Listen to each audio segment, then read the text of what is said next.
c'est qu'un maillon de la chaîne et il peut s'ennuyer et se dire que je fasse ça ici ou ailleurs, vraiment, ce sera la même chose, ça n'a aucun intérêt. Ce comptable-là, il va partir.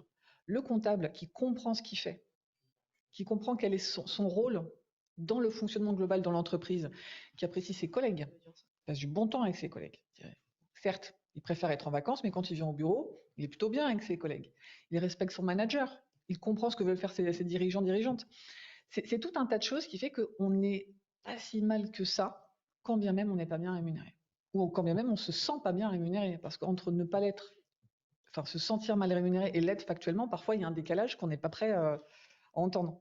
Et tu vois, le parallèle, enfin l'opposé, c'est des gens qui sont eux factuellement très très très bien rémunérés et qui pourtant partiront. Quand bien même tu les as arrosés de primes, quand bien même ils ont les meilleurs packages de rémunération du monde. J'avais une cliente, je trouvais ça très intéressant parce qu'elle payait factuellement les gens très très bien. Ils avaient des palanquets d'avantages sociaux, pourtant elle avait du mal à les retenir. Et donc elle vient me voir moi, experte en rémunération, pour voir ce qu'on peut améliorer dans sa politique de rémunération pour que les gens arrêtent de partir. À la fin de l'audit, moi je suis obligée de dire, moi je ne peux rien faire. Le sujet me dépasse moi, parce que là on a un sujet de vision, on a un sujet d'ambition globale, on a un sujet de management. Si je vous dis juste payer les plus, on va rien changer, ils partiront quand même.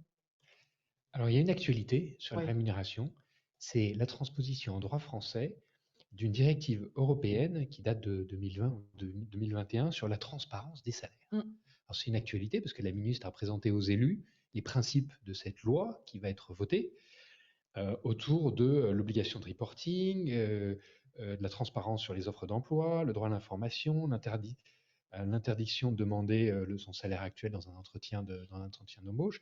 Qu'est-ce que cette loi va changer et pourquoi elle est importante aujourd'hui pour les entreprises?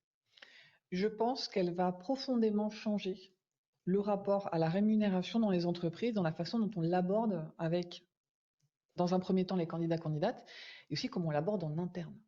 Quand la transposition aura lieu, donc la ministre disait d'ici fin d'année, donc demain, les entreprises devront répondre à des questions très concrètes comme quelle est la moyenne des salaires avec lesquels moi je peux me comparer sur mon poste, donc à poste équivalent, combien sont rémunérés mes homologues. Et je veux savoir précisément mes homologues masculins. Je veux la moyenne globale et je veux savoir la moyenne du genre, de l'autre genre. Je veux aussi qu'on m'explique très clairement qu'est-ce que je dois faire pour être augmenté. Voilà. Quels sont les critères objectifs, et juste objectifs, on a envie de sourire,